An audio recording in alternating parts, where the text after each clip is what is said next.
कहानी के इस एपिसोड में उम्मीद है पूरी फैमिली अच्छी होगी, अपना और अपनों का ख्याल रख रही होगी। ज़रा सोचें, जब मोबाइल नहीं था, जब सीसीटीवी कैमरे नहीं थे, जब डीएनए और बाकी सारी चीज़ें नहीं थी, तब किसी केस को सुलझाने के लिए पुलिस को कितनी मेहनत करनी पड़ती होगी। आज ये सब कुछ थाली में परोस कर रख दिया गया। मोबाइल है, सीसीटीवी कैमरा है, आपके मोबाइल टावर के ज़रिए आपका लोकेशन पता चल सकता है, आपके मैसेजेस, आपके कॉल रिकॉर्डिंग। घर से बाहर आप निकलें, 50 कदम चलें, किसी न किसी कैमरे में कैद हो जाएंगे। तो आजकल के ज़माने में, या आजकल के जो पुलिस वाले हैं, उनके लिए केस सुलझाना वाकई बड़ा आसान है। आज से 20, 30, 40, 50 साल पहले जो एक चैलेंज हुआ करता था।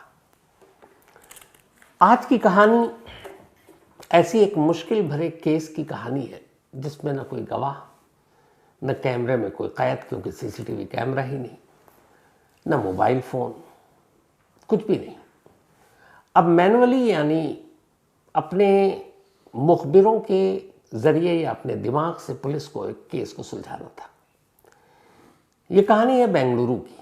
बेंगलुरु में एक महिला रहा करती थी, उम्र 68 साल हो गई थी और नाम था मैरी लुकास। मैरी लुकास रहने वाली केरल की थी, लेकिन करीब 30 सालों से बेंगलुरु में रहती थी। उसकी वजह ये थी कि बेंगलुरु में वो अपना एक पीजी चलाती थी, पेइंग गेस्ट, और उसका नाम था होमली होम। और बहुत ही ऐसी एक दमदार लेडी थी, आसपास के लोग भी उन्हें मानते थे, और जब पीजी में जो सारी लोग रहते थे वो भी उनकी बड़ी रिस्पेक्ट करते थे। मैरी लुकास के 2 बेटे थे, एक जिजिन लुकास जो एक बीपीओ सेंटर चलाता था, और दूसरा स्टेनिजोद लुकास जो कि चेन्नई में ही एक कंपनी में काम करता था। तो दोनों बेटे साथ में, एक बाहर रहता था और एक चेन्नई में मां के साथ, और उसी पीजी के साथ इनका अपना घर था। 29 अप्रैल 2014 की बात है, दोपहर का वक्त था, 3 बजे के करीब मैरी लुकास अपने इसी पीजी से बाहर निकलती हैं, कुछ पड़ोसियों से बात करती हैं, वापस अपने घर में चली जाती हैं। 1 घंटा बीतता है, शाम के 4 बज गए। रूटीन था दोनों बेटों का, क्योंकि माँ की उम्र थी, 68 साल बुजुर्ग थी, तो वो हर 2 घंटे में एक बार कॉल करके घर पे ज़रूर पूछ लेते थे। तो उन्होंने घर पे लैंडलाइन पे फ़ोन किया, पर मैरी ने फ़ोन नहीं उठाया। चूँकि सितनौत खुद चेन्नई में रहता था, तो उसे बड़ा अजीब लगा कि नहीं उठाया। उसी वक्त फिर दूसरे भाई का भी फ़ोन आया उसके पास और कहा कि मम्मी फ़ोन नहीं उठा रही है। और जनरली ऐसा होता नहीं है, क्योंकि बेटों की ये ड्यूटी में शामिल था कि वो अपनी माँ को एक बार ज़रूर फ़ोन करते थे। तो अगले आधे घंटे तक जब फ़ोन नहीं उठा, तो फिर स्टेनोद जो है वो अपने दफ्तर से सीधे घर के लिए निकलता है और घर आता है। दरवाज़ा खुला हुआ था, अंदर जाता है, अंदर का मंजर देखकर चीख पड़ता है। उसकी माँ मैरी लुकास बेड पर पड़ी थी, उनके दोनों हाथ बंधे हुए थे, मुंह पे टेप था और जान बाकी नहीं थी। वो बदहवास बाहर निकलता है, शोर मचाता है, फिर पुलिस को फ़ोन किया जाता है। पुलिस मौके पर आती है। अब पुलिस जो है लाश को देखती है। मुंह ब्राउन रंग के टेप से बंधा हुआ था और साथ ही टेप के अंदर कपड़े भी ठूंसे हुए थे मुंह में, और उसके ऊपर टेप लगाया गया था। फिर पता चला कि आमतौर पर मैरी लुकास एक गले में चेन पहनती थी और अंगूठियां पहनती थी सोने की, वो गायब था। बेटे ने रिपोर्ट लिखाई या पुलिस ने मामला दर्ज किया, तफ्तीश शुरू की। अब सबसे पहले पुलिस ने आसपास देखना शुरू किया। कोई सीसीटीवी कैमरा नहीं था इस होमली होम के इर्द गिर्द, जिससे पता चल सके कि किसकी एंट्री है, किसकी एग्जिट है। दूर दूर तक देख लिया, लेकिन यहाँ पर कोई भी सीसीटीवी कैमरे ने पुलिस की मदद नहीं की। मोबाइल, पता चला कि मैरी लुकास मोबाइल यूज़ ही नहीं करती, घर में लैंडलाइन है। आस पड़ोस के लोगों से पूछा गया तो उनमें से कोई नहीं। एक ने बताया कि 3 बजे हमने आखिरी बार देखा और 4 बजे बेटे का फ़ोन आया। मतलब जो कुछ हुआ 3 से 4 के दरमियान में हुआ। अब सारी पूछताछ जारी है, लेकिन कोई क्लू पुलिस को नहीं मिल रहा। तब फिर पुलिस ने कहा कि हाल के वक्त में बेंगलुरु में जितने भी एल्डरली कपल या बुजुर्ग महिला या पुरुष का कत्ल हुआ है, उन केसेस को देखते हैं। अब उन्होंने उन केसेस को खंगालना शुरू किया। कुछ उसमें कातिल पकड़े गए, पुलिस जेल तक गई, उनसे पूछताछ की। कुछ बाकी अंडर ट्रायल कैदी थे, उनसे पूछताछ की। ऐसे गैंग के पास पहुंचे जो खासतौर पर बुजुर्गों को अपना निशाना बनाते हैं, उनसे पूछताछ की, लेकिन कहीं से कोई कामयाबी हाथ नहीं लगी। मैरी लुकास का कत्ल एक रहस्य बना हुआ था। धीरे धीरे हफ्ता बीता, महीना बीता, पर कातिल का कोई सुराग नहीं मिला। इस दौरान में मैरी लुकास चूंकि केरल की रहने वाली थी और वहाँ पे बहुत पॉपुलर थी, उनके अच्छे अच्छे पॉलिटिशियन के साथ रिश्ते थे। कई महीने बीत गए, बेंगलुरु पुलिस केस को सुलझा नहीं पा रही। तब फिर उनके बेटों ने केरल में अपने संपर्क से कांटेक्ट किया और कहा कि इस तरीके से अभी हमें पता ही नहीं चल रहा कि मेरी माँ का कातिल कौन है। तो कहते हैं कि उस वक्त के चीफ मिनिस्टर ने फिर कर्नाटका के चीफ मिनिस्टर को फ़ोन किया और कहा कि इस केस में आप प्लीज़ मदद कीजिए जांच करने में। अब इसके बाद पुलिस वालों पर भी प्रेशर आना शुरू हुआ, यहाँ तक कि उस वक्त के जो वहाँ एडिशनल कमिश्नर थे, उन्होंने आईओ को बुलाकर ये कहा कि अगर तुम लोगों से नहीं हो रहा तो इसको फिर हम सीआईडी को सौंप देते हैं, और या फिर तुम्हें लगता है कुछ नहीं है तो क्लोजर रिपोर्ट दाखिल कर दो, क्योंकि दबाव बहुत ज़्यादा है। बट आईओ ने कहा कि नहीं साहब, हमें थोड़ा सा वक्त दीजिए, ये भी हमारे लिए चैलेंजिंग केस है। अब चौतरफा दबाव, पुलिस ने हर तरह से फिर से नए सिरे से छानबीन शुरू की। ये भी पता किया कि मैरी लुकास की अपनी फैमिली में से तो कोई किसी से झगड़ा नहीं है, प्रॉपर्टी केरल में क्या है, दोनों बेटों का सब कुछ ठीक है। लेकिन हर जांच एक एंड पर जाकर खत्म हो जाती है और पुलिस के हाथ कुछ नहीं लगता। पुलिस ने आसपास के सारे जितने ऐसे क्रिमिनल थे या जो बुजुर्गों को मार चुके थे, उन सबको कई कई बार टटोला, कोई फायदा नहीं। धीरे धीरे वक्त बीतता रहा। लगभग 1 साल अब पूरा होने वाला था। 29 अप्रैल 2014 को मैरी का कत्ल हुआ था और अब फरवरी 2015 आ चुका था। फरवरी 2015 में अचानक इस केस के आईओ को एक खबर मिली थी। खबर ये कि बेंगलुरु के इस जगह से थोड़ी दूरी पर एक वार्थर पुलिस स्टेशन है और उस वार्थर पुलिस स्टेशन के एरिया में 65 साल की एक लेडी का कत्ल हुआ है, जिनका नाम था मंजुलम्मा।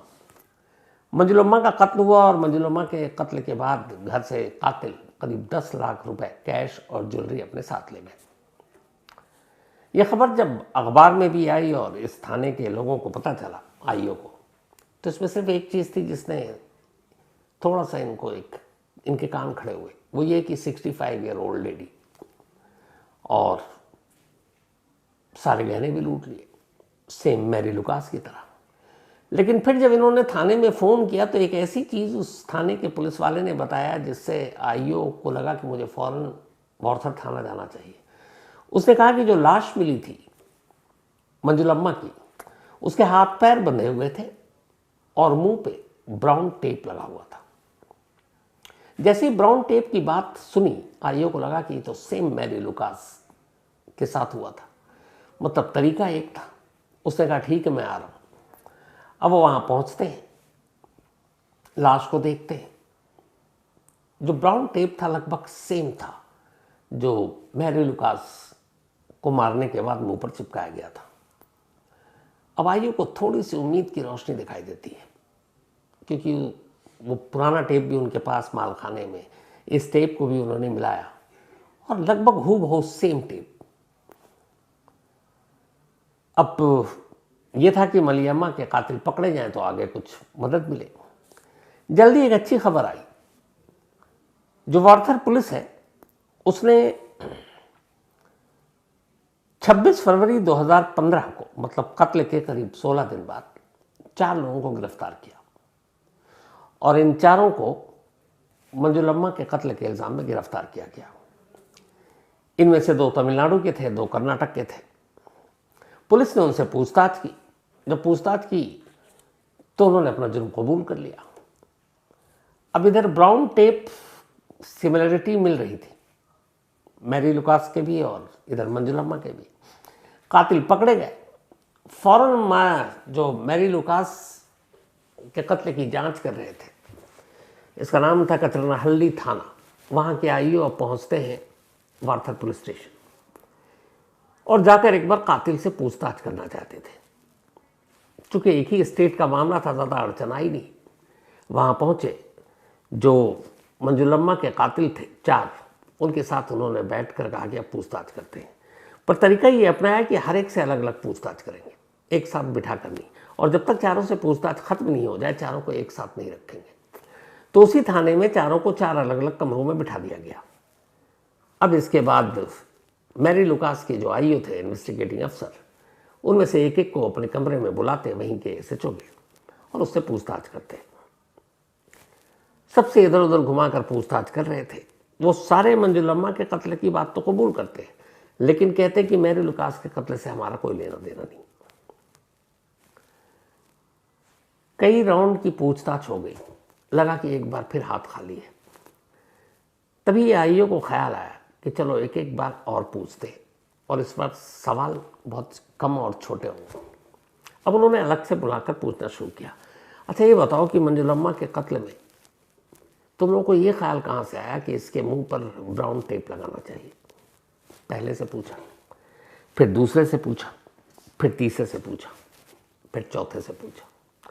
जब इन चारों से पूछा तो पता चला कि 3 ने एक जवाब दिया और चौथे ने कहा कि साहब हमें पता नहीं। जिन 3 लोगों ने जवाब दिया, जिन 3 कातिलों ने, उसने कहा कि साहब ये ब्राउन टेप का आइडिया प्रभु का था। प्रभु उन 4 में से एक था जिसको मंजुलम्मा के कत्ल के इल्जाम में गिरफ्तार किया गया था।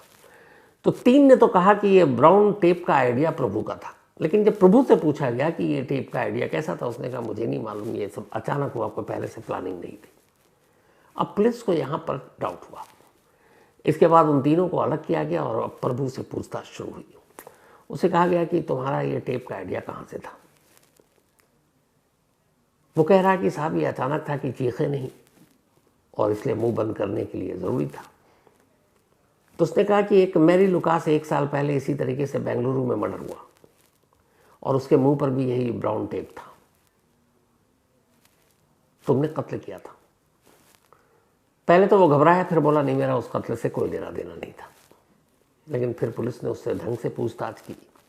वो बड़ा होशियार इनकार करता रहा। इस दौरान में मंजुलम्मा के घर पर जब कत्ल हुआ था तो उस कत्ल के दौरान वहाँ से फिंगरप्रिंट्स उठाए गए थे। जो मैरी लुकास का कत्ल हुआ था वहाँ से भी फिंगरप्रिंट्स उठाए गए थे। तो अब उस फिंगरप्रिंट्स जो था उससे अब प्रभु का मिलान कराया गया, एक जगह मैच कर गया। जब मैच कर गया तो प्रभु के पास कोई रास्ता नहीं था। फिर प्रभु ने कहा कि साहब ये इन्होंने किया तो था, लेकिन ये गैंग नहीं था, हमारा दूसरा गैंग था, और उस दूसरे गैंग ने मैरी लुकास का कत्ल किया था। अब उसने नाम बताए 2, एक का नाम था विजय और एक का नाम था थंग राजू। ये दोनों धर्मपुरी डिस्ट्रिक्ट चेन्नई के थे। पुलिस की एक टीम जाती है, दोनों को गिरफ्तार करके लाती है। अब गिरफ्तार करके ले आई, इधर बात भी हो गई, पूछताछ हो गई। लेकिन एक चीज़ अब भी थी कि ये सिर्फ उसका बयान था और कोर्ट में वो पलट सकता था। तो कत्ल उसी ने किया है कि नहीं किया है, इसके लिए ज़रूरी है कि कोई एविडेंस भी हो जिसको कोर्ट में खड़ा कर सके। तो फिर प्रभु से सख्ती से पूछताछ की गई। तब उसने बताया कि जो मैरी लुकास ने अंगूठी पहनी थी और चेन पहना था, उसने 2 अलग अलग जौहरी के यहाँ दोनों चीज़ें बेची हैं। उसने जौहरी के नाम बताया। अब जब उन दोनों जौहरियों के यहाँ, एक गणेश ज्वेलर्स ये तमिलनाडु में जाकर बेचा और एक था कृष्णगिरी ये कर्नाटक में, पुलिस गई। इत्तेफाक से नसीब देखिए कि जैसा चेन और अंगूठी उन्होंने बेचा था सेम अब तक उसका कुछ नहीं किया था, और उन्हीं दोनों जौहरी की दुकान में वो बरामद हो गया। तो इसका मतलब है कि अक्यूज्ड के बिहाफ पर, उसके निशानदेही पर कत्ल के दौरान लूटे गए जो जेवरात थे वो मिल गए। ये एक बड़ा सबूत था। अब तीनों कातिल भी साथ थे। पुलिस ने पूछा कि तुमने कत्ल क्यों किया, कैसे किया? तो पता चला कि मैरी लुकास का कत्ल एक इत्तेफाक था।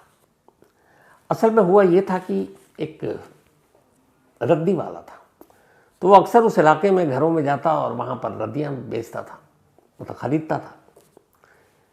चूँकि मैरी लुकास का एक पीजी था, और वहाँ पे सारे जो लोग रहते थे ज़्यादातर स्टूडेंट थे, तो न्यूज़पेपर पढ़ा करते थे, तो अक्सर न्यूज़पेपर जमा हो जाता, तो वो रद्दी वाला जाता और वो वहाँ से ख़रीदता था। अच्छा, इससे पहले जिस वक्त ये कत्ल हुआ मैरी लुकास का, तब पीजी में कुल 5 कमरे किराए पे चढ़े हुए थे। जिस दिन कत्ल हुआ वो पाँचों के पाँचों पीजी में थे ही नहीं, वो सब शाम को लौटे। पुलिस ने उनको पूरा टटोल लिया, खंगाल लिया, पता चला कि वाकई कत्ल के वक्त नहीं थे, तो उन्हें पहले ही क्लीन चिट दे दी गई थी।